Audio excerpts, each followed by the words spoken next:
Dear viewers, আসসালামু আলাইকুম সবাইকে।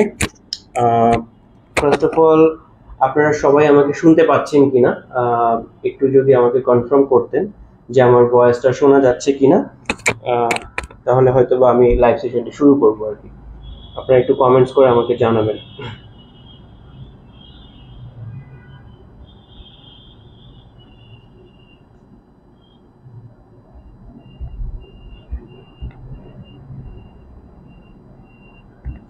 Sound clear?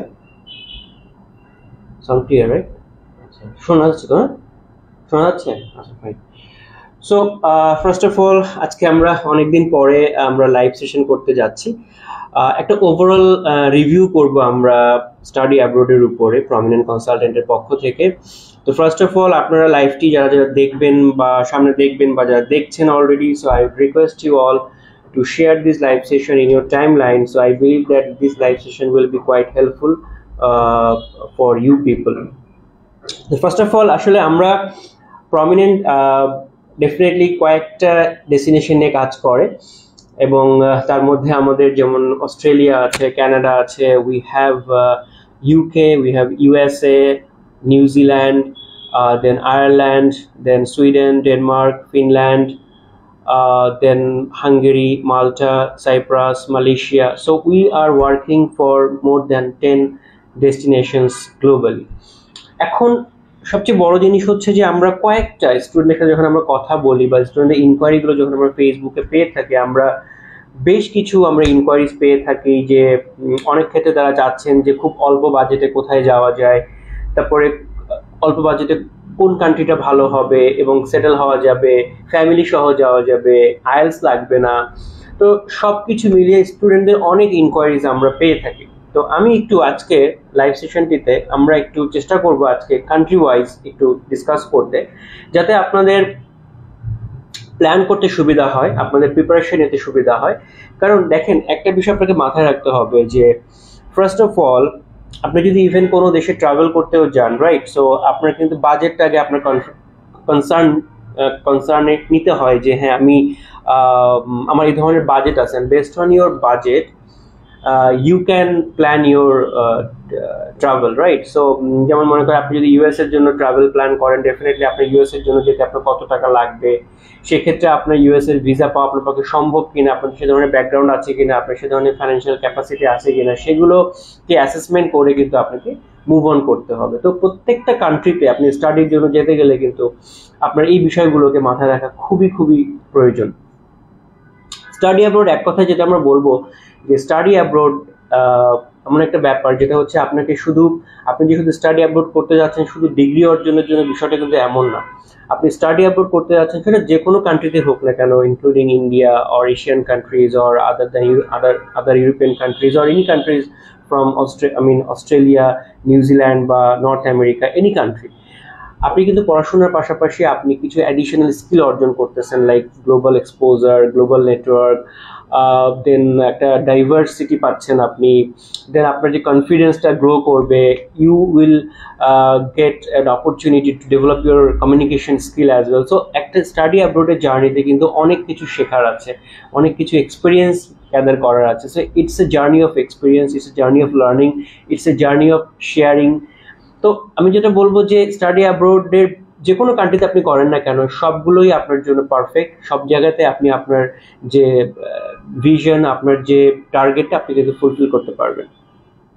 তো ফ্যাক্ট হচ্ছে যে আমরা যদি ফার্স্টে আসি যে অনেকেই আছেন যে একটু টপ কান্ট্রিগুলোতে টার্গেট করেন, যেমন ধরেন আমি যদি ধরি অস্ট্রেলিয়া, দেন ইউএসএ বা আপনার ইউকে, নিউজিল্যান্ড, তারপরে হচ্ছে আপনার আয়ারল্যান্ড, কানাডা, দেন আদার ইউরোপিয়ান কান্ট্রি যেগুলো একটু বড় country like Sweden, Denmark, Finland, যেগুলো আমরা কাজ করি বেসিকলি। তো এই সমস্ত কান্ট্রিগুলোতে যেমন আপনার কিন্তু আইএলটিএসটা আসলে অলমোস্ট কম্পালসারি। আপনি যদি কানাডার কথা চিন্তা করেন, first let's talk about Canada. কানাডাতে আপনি ব্যাচেলর করেন, মাস্টার্স করেন, আপনার কিন্তু আইএলটিএস কম্পালসারি, এবং মোস্ট অফ দ্য কেসে 6.5 নো ব্যান লেস দেন 6 লাগবে আপনার। অনেক সময় আমরা আমাদের অ্যাডভার্টাইজমেন্টে আপনারা দেখবেন যে আমরা এমওআই দিয়ে অ্যাকসেপ্ট করছি ফর মাস্টার্স লেভেল। এমওআই মানে মিডিয়া অফ ইনস্ট্রাকশন দিয়ে ব্যাচেলর যদি কারো ইংলিশ মিডিয়ামে পড়াশোনা করা থাকে সেক্ষেত্রে এমওআইটা আমরা অ্যাকসেপ্ট করছি কোনো কোনো ক্ষেত্রে, but it's only for admission not for the visa purpose. তো আমি যেটা সবাইকে বলবো যে আপনারা যারা কানাডার জন্য টার্গেট করবেন অবশ্যই আপনাদের একটা মাইন্ডসেট থাকতে হবে, you should have a proper IELTS score which is required IELTS score 6.5 no than less than 6। আপনার সামনে হয়তো বা দুই একটা এক্সাম্পল থাকতে পারে যে তারা উইদাউট আইএলটিএস ভিসা পেয়েছে বা এমওআইদের ভিসা পেয়েছে, হয়তো বা থাকতে পারে, বাট আমরা যেটা বিলিভ করি এক্সাম্পল মানে exceptions can not be an example, right? Exception is always exception, হয়তো বা দুই একটা ক্ষেত্রে হয়ে যেতে পারে, বাট ওইটাকে বেস করে আসলে we should not move on. তো আমি যেটা বলবো যে অবশ্যই কানাডার ক্ষেত্রে আইএলটিএসটা টার্গেট করতে হবে। এবং অনেকেরই প্ল্যান থাকে মাস্টার্স লেভেলে, মোস্ট অফ দ্য কেসে আমরা দেখি যে আপনারা স্পাউস সহ যেতে চান, ফ্যামিলি সহ যেতে চান। ফ্যামিলি সহ যাওয়ার জন্য যত কান্ট্রি আছে একসাথে প্রত্যেকটা কান্ট্রিতে আইএলটিএস কম্পালসারি। তো আপনারা যদি মনে করে থাকেন যে না আমরা উইদাউট আইএলটিএস ফ্যামিলি সহ যেতে চাই, ইটস কোয়াইট ইম্পসিবল। তো আপনারা যারা ফ্যামিলি সহ যাওয়ার চিন্তা করছেন মাস্টার্স লেভেলে বা পোস্ট গ্রাজুয়েশন লেভেলে, ডেফিনেটলি আপনারা আগে আইএলটিএসটা প্রিপারেশন নেন। Let's talk about USA. হ্যাঁ, কানাডা অবশ্যই সবার জন্য না, কানাডা ডেফিনেটলি এক্সপেন্সিভ কান্ট্রিজ। কানাডাতে এখন পড়তে গেলে আপনার মোটামুটি ধরেন ইয়ারলি আপনার আই উড সে লাইক 17 থেকে 18 লাখ টাকা মতো পার ইয়ার, অথবা যদি আমি একটু কমেও ধরি সেক্ষেত্রেও ধরেন আপনার মোটামুটি মানে এটা খুবই রেয়ার এই ধরনের ফিজ। তারপর আপনার মনে করেন 12 থেকে 13 লাখ টাকার মধ্যেও যাওয়া যায় কিছু কিছু ক্ষেত্রে, বাট মোস্ট অফ দ্য কেসে কিন্তু আপনার 17-18 লাখ টাকা কিন্তু এখন পড়ে যায় পার ইয়ার। সো এটা আপনাকে মাথায় রেখে আগাতে হবে। এরপর আসি ইউএসএ, তো সেম, আপনি যদি ভালো কোনো ইউনিভার্সিটিতে অ্যাডমিশন পেতে চান ইউএসএতে আপনার ভালো কোনো ইউনিভার্সিটিতে আপনি অনার্স মাস্টার্স করতে গেলেও কিন্তু আপনার আইএলটিএসটা খুব কম্পালসারি, মানে এটা খুব ম্যান্ডেটরি, বিকজ উইদাউট আইএলটিএস আপনি ভালো কোনো ইউনিভার্সিটির চান্স পাবেন না। ধরার করে কিছু কিছু ইউনিভার্সিটি হয়তো বা they might accept with your MOI certificate, but এটা আসলে ভালো ভালো বা যেগুলো র্যাঙ্কিং ইউনিভার্সিটি তারা কিন্তু আপনার এমওআইটা অ্যাকসেপ্ট করবে না, অ্যান্ড আইএলটিএসটাই কিন্তু আপনার জন্য ইম্পর্টেন্ট হয়ে যাবে। এবং ভিসার ক্ষেত্রে কিন্তু সেম, আইএলটিএসটা খুবই ইম্পর্টেন্ট। ইউএসএ তো tuition fees not so less, এটাও বেশ এক্সপেন্সিভ কান্ট্রি, বাট স্টিল আপনার যদি রেজাল্ট ভালো থাকে, আপনার যদি লাইক আইএলটিএস ভালো থাকে অথবা আপনার জিআরই জিম্যাট করা থাকে, সেক্ষেত্রে কিন্তু আপনি একটা স্কলারশিপ পেতে পারেন স্যাট করা থাকলে। সো আমি যেটা বলবো ইউএসএতে ইন অ্যাভারেজ দেখা যাচ্ছে $10,000 থেকে শুরু করে এটা $25,000-30,000 পর্যন্ত আসতে পারে পার ইয়ার, ডিপেন্ড করবে আপনার পোর্টফোলিও বা আপনার প্রোফাইলের উপরে। অস্ট্রেলিয়া, নিউজিল্যান্ড, ইউকেতে আইএলটিএস ডেফিনেটলি আইএলটিএস ছাড়াও যেমন ধরেন আপনি যদি ইউএসএ বলি বা কানাডা বলি, আইএলটিএস ছাড়াও কিন্তু পিটি টোফেল অ্যাকসেপ্টেড। ইভেন আপনার ইউকেতেও কিন্তু পিটি টোফেল ডুয়োলিঙ্গো, ইউএসএতে আবার ডুয়োলিঙ্গো অ্যাকসেপ্ট করে, সো ইউকেতেও তাই ডুয়োলিঙ্গো, পিটি, আইএলটিএস বা আইএলটিএস ইউকেভিআই আইএলটিএস অর ওয়াইটিসি অনেক কিছুই অ্যাকসেপ্ট করে। এবং কোনো কোনো ক্ষেত্রে দেখবেন যে আপনার ইউনিভার্সিটিগুলো একটা এন্ট্রান্স এক্সাম নেয় বা একটা যেটা কি বলা যায় আপনাকে যে একটা ইন্টারনাল এক্সাম নেয়, এক্সামের মাধ্যমে কিন্তু আপনি ভর্তি হতে পারেন। বাট ইংলিশ প্রফিসিয়েন্সির কোনো না কোনো জায়গায় আপনার দক্ষতা থাকতে হবে। ইউকেতে কিছু কিছু ক্ষেত্রে মাস্টার্স প্রোগ্রামে অনেক সময় এমওআই অ্যাকসেপ্ট করে, but I would say that যারা আইএলটিএস করে যাবে তাদের জন্য অপশনসটা অনেক বেড়ে যাবে, অনেক অপশনস থাকবে আপনাদের জন্য। তবে ইউকেতে আইএলটিএস এর রিকোয়ারমেন্টটা একটু ফ্লেক্সিবল আছে, লাইক 6 নো লেস দ্যান 5.5 দিয়েও কিন্তু আপনি মাস্টার্স এনরোল করতে পারবেন। ইভেন ইচ ব্যান্ডে 5.5 দিয়ে আপনি ব্যাচেলরে অ্যাপ্লাই করতে পারবেন। ইউকেতে we have several program including foundation, we have pathway program, we have bachelor program, masters program, and then masters research program also we have. But যেটা আপনাকে মাথায় রাখতে হবে সেটা হচ্ছে যে আপনার হচ্ছে ইউকেতে অ্যাপ্লিকেশন করার ক্ষেত্রে আপনার ব্রেক অফ স্টাডি, আপনার হচ্ছে যে আপনার বাজেট, যেটা টিউশন ফিজ, আপনার স্পন্সরশিপে কেমন বাজেট দেখাতে হবে, এগুলো একটু আপনাকে মাথায় রেখে আপনাকে অ্যাপ্লিকেশন করতে হবে। And definitely you need to face the interviews. অনেক সময় দু একটা ক্ষেত্রে ইন্টারভিউ হতে নাও পারে, বাট 90% ক্ষেত্রে কিন্তু ইন্টারভিউটা খুব ইম্পর্টেন্ট। সো যাদের আইএলটিএস থাকবে না, এমওআই দিয়ে যারা করবে তাদের জন্য কিন্তু অবশ্যই ইন্টারভিউ ফেস করার মতো অ্যাবিলিটি অর্জন করতে হবে। ইউকেতে মিনিমাম টিউশন ফিজ 9,000 পাউন্ড থেকে শুরু করে এটা 20,000 পাউন্ড পর্যন্ত আছে। After scholarship we have all kind of varieties options for UK. We have universities in London, we have universities in Wales, we have in Liverpool, Manchester, Birmingham, আমাদের সবগুলো সিটিতেই মোটামুটি university আমাদের আছে। দেন উই হ্যাভ, যেমন আমি যদি আবার আয়ারল্যান্ডের কথা বলি, Ireland is a very good country. ইউকেতে আপনি পড়াশোনা করার পর 2 বছরের পোস্ট স্টাডি ওয়ার্ক পারমিট পাচ্ছেন, দ্যাটস ট্রু। এবং ইউকেতে আপনার স্পন্সরশিপটা অতটা কমপ্লেক্স না, বাট ইয়েস আপনাকে মানে সব কিছুই খুব পারফেক্টলি রিপ্রেজেন্ট করতে হবে। আয়ারল্যান্ড আমি আসি, আয়ারল্যান্ড ইংলিশ স্পিকিং কান্ট্রি, এখানে টিউশন ফি ইউকের মতোই বা ইউকে থেকে একটু অ্যাফোর্ডেবল হবে। আয়ারল্যান্ডও সেম, আপনি 2 বছর পোস্ট স্টাডি ওয়ার্ক পারমিট পাবেন আফটার স্টাডি। সো এবং আয়ারল্যান্ডে আমরা কাজ করছি যেখানে আইএলটিএস, ডুওলিঙ্গো বা পিটি বা টোফেল কম্পালসারি। তো ব্যাচেলার লেভেলে 6 no less than 5.5, বা ইচ ব্যান্ডে 5.5, বা মাস্টার্সে কিন্তু আপনার 6.5 হলে ভালো আয়ারল্যান্ডের জন্য। এরপর আসে অস্ট্রেলিয়ার ক্ষেত্রেও সেম, আপনার আইএলটিএস লাগবে। আপনার যদি ব্যাচেলারে আপনি এনরোল করতে চান, ডেফিনেটলি হ্যাঁ 5.5 ইচ ব্যান্ডে 5 দিয়ে হয়তো বা আমরা কিছু কিছু ক্ষেত্রে ডিপ্লোমা লিডিং টু ব্যাচেলারে করতে পারবো। বাট অস্ট্রেলিয়ার কাছে মাথায় রাখতে হবে যে আপনার স্টাডি গ্যাপ খুবই সিগনিফিকেন্টলি দেখা হয়, যাতে আপনার এইচএসসির পরে 1 বছরের পর্যন্ত গ্যাপটা না হয়ে যায়, এটা মাথায় রাখতে হবে break of study. And normally great ইউনিভার্সিটিগুলো অস্ট্রেলিয়াতে ইচ ব্যান্ডে 6 চায়, এবং মাস্টার্স লেভেলে 6.5, no less than 6। কোনো ক্ষেত্রে হয়তো আমরা প্রি মাস্টার্স বা কিছু মাস্টার্সের ক্ষেত্রে হয়তো আমরা 6-এ আমরা অ্যাকসেপ্ট করতে পারবো। অস্ট্রেলিয়াও again expensive country, but Australia ইউনিভার্সিটিগুলো তারা মোটামুটি 20% থেকে শুরু করে তারা 35% পর্যন্ত most of the university they offer scholarship. তো অস্ট্রেলিয়াতে আপনি অ্যাপ্লিকেশন করতে গেলে খুবই কেয়ারফুলি আপনার স্পন্সরশিপ ডকুমেন্ট সবকিছু আপনি পারফেক্টলি রিপ্রেজেন্ট করতে পারবেন কিনা, আপনার সবকিছু অ্যাভেলেবেল আছে কিনা সেগুলোকে জাজমেন্ট করে আপনাকে অ্যাপ্লিকেশন করতে হবে। New Zealand is a very good country, English speaking country. You can get 3 years of work permit in bachelor master's program. They have very good universities ranked in the top worldwide. And নিউজিল্যান্ডেও কিন্তু আপনার family সহ যাওয়া যায়, অস্ট্রেলিয়াতে family সহ যাওয়া যায়, but IELTS requirement on kind of অস্ট্রেলিয়ার মতোই। এবং আপনারা যদি ধরেন আপনারা যদি ফ্যামিলি সহ যাওয়ার চিন্তা করেন, সেক্ষেত্রে কানাডার পাশাপাশি অস্ট্রেলিয়া, ইউকে, ইউএসএ, নিউজিল্যান্ড, দেন এগুলো আপনারা কিন্তু চয়েসের ভিতরে রাখতে পারেন, রাইট? সো এর পাশাপাশি আমরা যে কান্ট্রিগুলো নিয়ে কাজ করছি তার মধ্যে যেমন আছে আপনার ইউরোপের যেমন Sweden, Denmark, Finland. Sweden, Denmark, ফিনল্যান্ডও কিন্তু আপনার আইএলটিএসটা খুবই ইম্পর্টেন্ট, রাইট? সো আপনি যদি ব্যাচেলরে যেতে চান আপনার 6 no less than 5.5 অ্যাটলিস্ট থাকতেই হবে। এবং ফিনল্যান্ডে আমরা ভালো কাজ করছি, and we have very good success for Finland and 100% success. Even for Denmark we have 100% success. তো আমি যেটা বলবো যে যারা সুইডেন, ফিনল্যান্ডে চিন্তা করবেন তারা কিন্তু অবশ্যই ডেনমার্কের জন্য তারা they can bring their spouse, they can bring their family, but আইএলটিএসটা কম্পালসারি, এটা খুবই ইম্পর্টেন্ট। যদিও ফিনল্যান্ডের ক্ষেত্রে এডুকেশন গ্যাপটা খুব একটা ম্যাটার করবে না, বাট আপনার আইএলটিএস লাগবে and you need to get admission in any public university, তাহলে আপনার ভিসা পাওয়াটা ইজি হবে। ফিনল্যান্ড টিউশন ফিটা কোয়াইট অ্যাফোর্ডেবল। ডেনমার্কেও মোটামুটি টিউশন ফিটা নট সো হাই পাবলিক ইউনিভার্সিটিগুলোতে। ডেনমার্কেও আপনার পোস্ট স্টাডি ওয়ার্ক পারমিট আছে, ফিনল্যান্ডে আছে, অ্যান্ড দেন সুইডেনও আছে। সুইডেনও কিন্তু আপনার পাবলিক ইউনিভার্সিটিগুলোতে বিভিন্ন রেঞ্জের টিউশন ফি আছে, বাট ইয়েস ফ্যামিলি সহ ইউ ক্যান ট্রাভেল। ইউরোপে আছে অনেকেই আসলে যেতে চান আইএলটিএস ছাড়া, যে আমি আইএলটিএস ছাড়া ইউরোপে কোথায় অ্যাপ্লাই করতে পারি।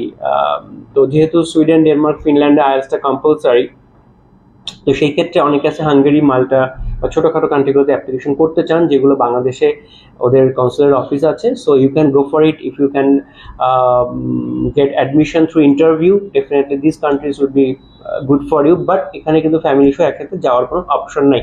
সো এখানে tuition fee com, like 5 to 6,000 euro per year.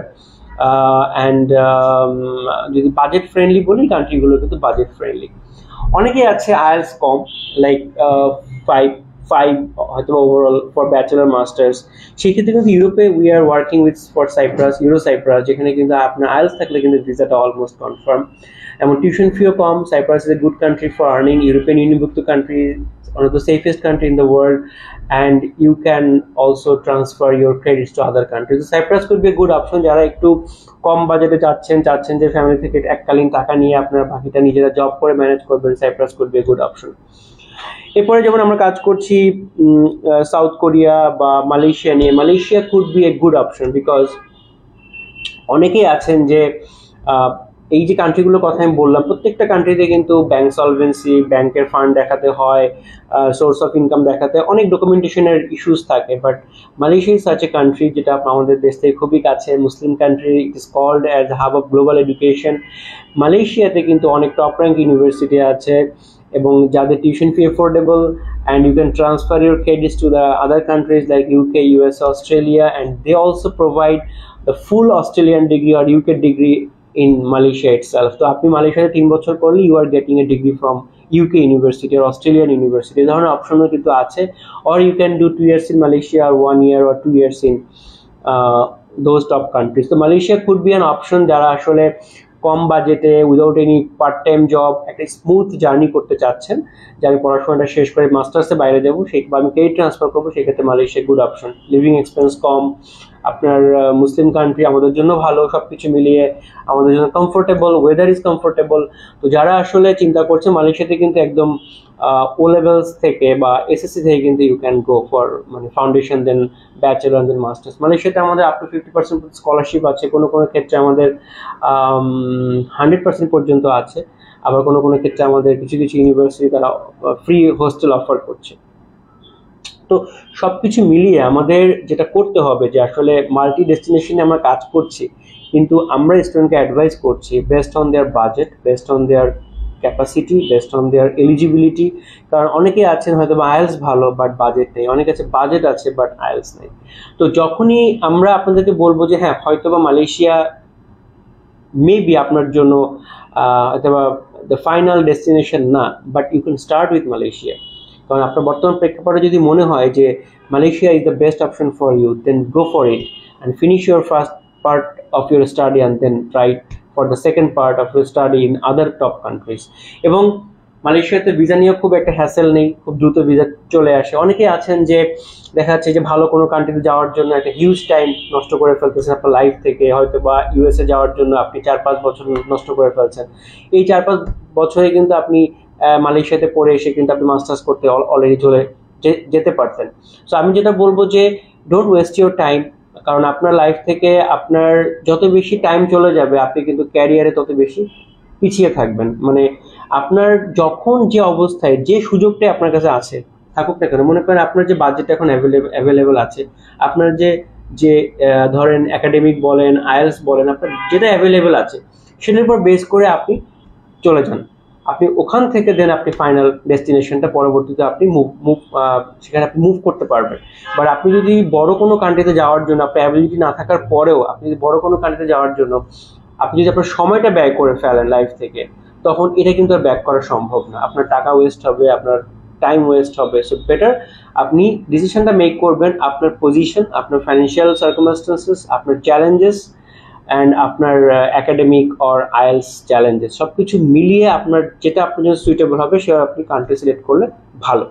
Prominent consultant কেন মাল্টি ডেস্টিনেশনে কাজ করছে? বিকজ আমরা চাই প্রত্যেকটা স্টুডেন্ট গ্লোবালি একটা এনভায়রনমেন্টে পড়াশোনা করুক, গ্লোবাল একটা এনভায়রনমেন্ট তারা পড়াশোনা করুক, তারা নেটওয়ার্ক বিল্ড আপ করুক, তাদের মধ্যে প্রফেশনালিজম ক্রিয়েট হোক, তাদের মধ্যে কমিউনিকেশন স্কিল বাড়ুক, যেন তারা ভবিষ্যতে বাংলাদেশে এসে তারা গ্লোবাল মার্কেটের সাথে তারা কম্পিট করতে পারে, তারা যেন নিজেদেরকে রিপ্রেজেন্ট করতে পারে। সো এই জন্য আমি বলবো যে আপনার বাজেট অনুযায়ী আপনি স্টাডি অ্যাব্রোডের জন্য প্ল্যান করতে পারেন। স্টাডি অ্যাব্রোড আপনাকে যে পরিমাণ যে ধরনের কিছু ইউনিক অপরচুনিটি দিবে সেটা কিন্তু আপনি সবসময় এখান থেকে আপনি পাবেন না। কারণ স্টাডি করতে হলে আপনার একটা ডাইভার্সিফাইড একটা এনভায়রনমেন্ট দরকার, একটা কানেক্টিভিটি দরকার, নেটওয়ার্কিং দরকার, একটা মানে কি বলবো একটা প্রপার একটা ওয়েলকামিং এনভায়রনমেন্ট দরকার। অ্যান্ড আপনি ইউনিভার্সিটি লেভেলে পড়তে গেলে কিন্তু আপনার ইনোভেটিভ আইডিয়া দরকার, আপনার ইনোভেশন দরকার, আপনার ক্রিয়েটিভিটি দরকার। এগুলোর জন্য কিন্তু আপনার একটা স্টেবল এনভায়রনমেন্ট দরকার, স্টেবল পরিবেশ দরকার। স্টেবল পরিবেশ না হলে কিন্তু আপনি আপনার এই মানে আপনার যে ক্রিয়েটিভিটি, আপনার যে এক্সপ্লোরিং যে অ্যাবিলিটি, এগুলো কিন্তু আপনি আপনার হোঁচট খাবে বা চ্যালেঞ্জেস ফেস করবে। তো যেটা আমি বলবো যে আপনারা কোনো ক্ষেত্রে হতাশ হবেন না, আপনারা আপনাদের বাজেট অনুযায়ী, আপনাদের পজিশন অনুযায়ী আপনার কান্ট্রি সিলেক্ট করবেন। We are here to support you all the time, prominent consultant. আমাদের ঢাকাতে 2টা office, we have office in Uttara and also in Dhanmondi. Our 2 other branches are opening very soon after Eid after this coming Eid, একটা হচ্ছে সিলেট মৌলভীবাজারে, আরেকটা হয়তো বা আরেকটা চালু হবে, আমরা জানাবো খুব শীঘ্রই যখন চালু হবে। সো আমি যে সবাইকে রিকোয়েস্ট করব যে যে কোনো প্রয়োজনে আমাদের কাউন্সিলরদের আপনার সহযোগিতা নিন। আমাদের একটা এক্সপিরিয়েন্স টিম আছে, একটা এক্সপার্ট টিম আছে, আমরা সবাই মিলে আপনাদেরকে গাইডলাইন দেওয়ার চেষ্টা করব, আপনাদের একটা প্রপার প্ল্যাটফর্ম দেওয়ার চেষ্টা করব যাতে আপনারা সন্তুষ্টি নিয়ে আপনারা আপনাদের জার্নিটা কমপ্লিট করতে পারেন প্রমিনেন্টের মাধ্যমে। সো সবাইকে আবারও বলবো যে লাইভটি শেয়ার করতে পারেন আপনার টাইম লাইনে, এবং আপনার ফ্রেন্ডদের সাথে আপনারা শেয়ার করতে পারেন যারা বাইরের জন্য ইন্টারেস্টেড। এবং আমাদের বেশ কিছু এক্সাইটিং অফার আছে আমাদের মাধ্যমে প্রসেস করলে। কিছু কিছু কান্ট্রি ক্ষেত্রে আমাদের কোনো সার্ভিস চার্জ নেই।